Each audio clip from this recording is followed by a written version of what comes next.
উন্মুক্ত পদ্ধতিতে নয়, আন্তর্জাতিক সংস্থা থেকে টিকা নেওয়া হবে বলে জানিয়েছেন স্বাস্থ্যমন্ত্রী সর্দার সাখাওয়াত হোসেন। জাতীয় প্রেস ক্লাব এক সেমিনারে তিনি কথা জানান। স্বাস্থ্যমন্ত্রী বলেন, হামের টিকাদান কর্মসূচিতে লক্ষ্যমাত্রার চেয়েও বেশি সাফল্য অর্জিত হয়েছে। এই কর্মসূচিটি বন্ধ হবে না, বরং ইপিআই কর্মসূচির সঙ্গে নিয়মিতভাবেই চলবে। তিনি জানান, হামের টিকাদানের সঙ্গে জড়িত কর্মীদের ঈদের ছুটি বাতিল করা হয়েছে। আশ্বস্ত করেন, বর্তমানে দেশে পর্যাপ্ত টিকা মজুদ রয়েছে। সিরিঞ্জ সংগ্রহ করা হয়েছে 11 লাখ। বর্তমানে ভিটামিন এর কিছুটা স্বল্পতা থাকলেও ইউনিসেফের সহায়তায় শিডিউল সময়ের আগেই তা সংগ্রহ করা হয়েছে। জানান, ঈদের পর ভিটামিন এর ম্যাসিভ ক্যাম্পেইন শুরু হবে। চিকিৎসকদের পূর্ণ নিরাপত্তার জন্য প্রতিটি উপজেলা স্বাস্থ্য কমপ্লেক্সে 10 জন আনসার এবং 1 জন সশস্ত্র প্লাটুন কমান্ডার নিয়োগের সিদ্ধান্ত হয়েছে।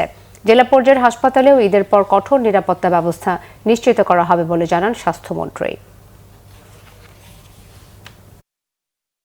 অতীতে অনেক ব্যর্থতা ছিল, আপনারা জানেন। প্রাইভেটে কিনবে না, পাবলিকে কিনবে, বিদেশ থেকে নিবে না, প্রাইভেটে কিনবে, বা অনেকে সতর্কহীন অবস্থায় ছিল। আওয়ামী লীগ গভর্নমেন্ট আমলেও টিকা কার্যক্রম বিশেষ করে কোনো টিকা কার্যক্রম হয় না। তারা এরপর প্রায় 2 বছর ক্ষমতায় ছিল। এই এমআরআই টিকার কোনো কার্যক্রম তারা গ্রহণ করেনি। দেশে প্যান্ডেমিক জাতীয় জিনিসকে মোকাবেলা করার জন্য সাফিসিয়েন্ট আইসিইউ ছিল না, নিউনেটাল ভেন্টিলেটর ছিল না, আপনার অক্সিজেন কনসেন্ট্রেটর দেয়নি। কোনো জিনিসই বাচ্চাদের নিউমোনিয়া স্পেসিফিক্যালি কি ট্রিটমেন্ট হিসেবে কিছুই ছিল না। একটা বাচ্চা যখন মারা গেল মহাখালীতে ফার্স্ট মার্চের শেষ দিকে, তখন থেকে আমাদের এটা নিয়ে হুঁশিয়ারি, আমরা সাথে সাথে এই জিনিসটার উপর নজরদারি করলাম। খোঁজ নিয়ে দেখলাম আমাদের টিকা দেওয়ার ব্যবস্থা নেই।